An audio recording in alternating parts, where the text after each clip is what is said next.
Jai Hind students, I am Arpana, your science teacher. Students, today in this video I will start the remaining portion of chapter 11 and today's topic is sea breeze. Sea breeze, it means samudri hawa. During the daytime, the heat of the sun falls on the water and land equally. दिन के समय सन की गर्मी water और भूमि पर समान रूप से गिरती है.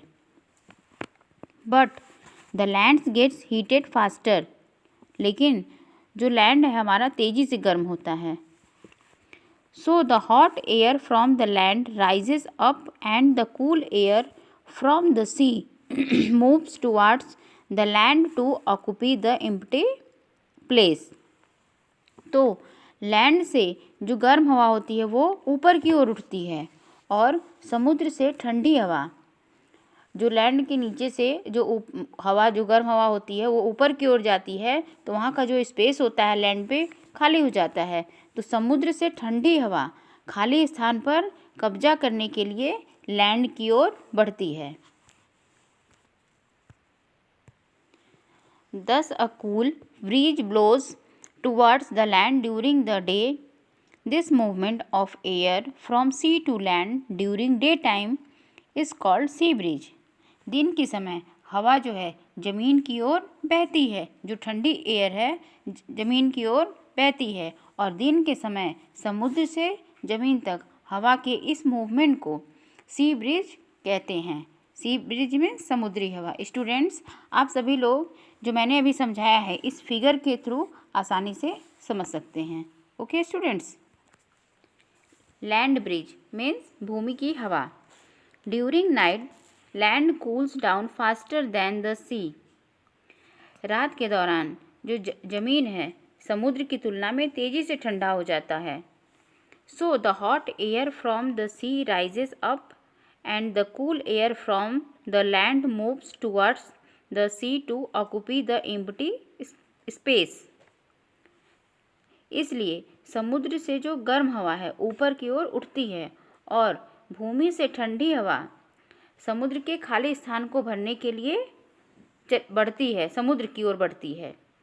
This movement of air from land to sea during night is called a land bridge. Night के समय, रात के समय ज़मीन से समुद्र तक हवा की इस गति को, गति मीन्स मूवमेंट मीन्स गति, हवा की इस गति को लैंड ब्रिज कहते हैं. स्टूडेंट्स, आप लैंड ब्रिज को इस फिगर के थ्रू भी समझ सकते हैं जो आपकी बुक में दिया हुआ है. ओके. अबाउट वाटर, पानी के बारे में. We know that about 70% of the earth's surface is covered with water. हम जानते हैं कि पृथ्वी की जो सतह है का लगभग 70% हिस्सा पानी से ढका हुआ है. इन नेचर, प्रकृति में, वाटर एग्जिस्ट इन 3 फॉर्म. पानी के 3 रूप मौजूद हैं. Solid, liquid and gas. Solid means बर्फ, लिक्विड मीन्स वाटर और gas means water vapour.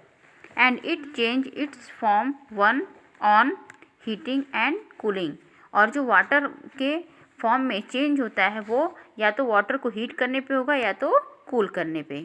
The heat of the sun change water into water vapour. Sun की गर्मी से जो वाटर है वाटर वेपर में चेंज होता है. This process is called evaporation. इस प्रोसेस को हम लोग इवापोरेशन कहते हैं. This is called evaporation.